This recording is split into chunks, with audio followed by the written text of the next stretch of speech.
ಕಳೆದ ಕೆಲವು ವರ್ಷಗಳಿಂದ ನಿರ್ಗತಿಕ ಕುಟುಂಬಗಳನ್ನು ಗುರುತಿಸಿಕೊಂಡು ತುಮಿನಾಡು ಅರಬ್ ರೈಡರ್ಸ್ ಕ್ಲಬ್ ವತಿಯಿಂದ ವಿತರಿಸಲಾಗುತ್ತಿರುವ ಈದ್ ಉಲ್ ಫಿತರ್ ಕಿಟ್ ಅನ್ನು ವಿತರಿಸಲಾಯಿತು. ಸುಮಾರು 100 ಕುಟುಂಬಗಳ ಮನೆಗಳಿಗೆ ಕ್ಲಬ್ ಸದಸ್ಯರುಗಳು ಕೋವಿಡ್ ಮಾನದಂಡಗಳನ್ನು ಪಾಲಿಸಿಕೊಂಡು ವಿತರಣೆ ಮಾಡಿದರು. ತುಮಿನಾಡಿನಲ್ಲಿ ನಡೆದ ಕಿಟ್ ವಿತರಣಾ ಕಾರ್ಯಕ್ರಮಕ್ಕೆ ಕ್ಲಬ್ ಅಧ್ಯಕ್ಷ ಇಲಿಯಾಸ್ ತುಮಿನಾಡು, ಕಾರ್ಯದರ್ಶಿ ಸಿದ್ದಿಕ್ ತಂಗಲ್, ಸದಸ್ಯರುಗಳಾದ ಇಸ್ಮಾಯಿಲ್, ಅಬ್ದುಲ್ ಲತೀಫ್, ವಾಸಿಂ, ಸವಾದ್ ಸೇರಿದಂತೆ ಹಲವಾರು ಮಂದಿ ವಿತರಣಾ ಕಾರ್ಯಕ್ರಮದಲ್ಲಿ ಪಾಲ್ಗೊಂಡಿದ್ದರು.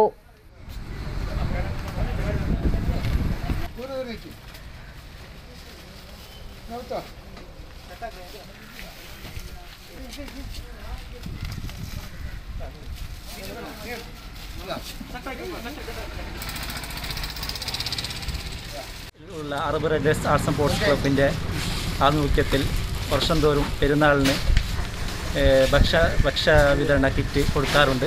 അത് ഇന്നേ ദിവസം 100 കുടുംബങ്ങൾക്കായി ഞങ്ങൾ അറബ് റൈഡേഴ്സിൻ്റെ ഭാരവാഹികൾ കൂടി 100 കുടുംബങ്ങൾക്ക് പെരുന്നാളിനുള്ള ഭക്ഷണത്തിന് വേണ്ടിയുള്ള ഈ കൊറോണ സമയത്ത് ഞങ്ങൾ വിതരണം ചെയ്യുന്നു. എല്ലാവരുടെയും സഹകരണവും സപ്പോർട്ടും നാട്ടുകാരുടെ സപ്പോർട്ടോടും കൂടിയാണ് ഞങ്ങൾ ഈ കാര്യം ചെയ്തുകൊണ്ടിരിക്കുന്നത്.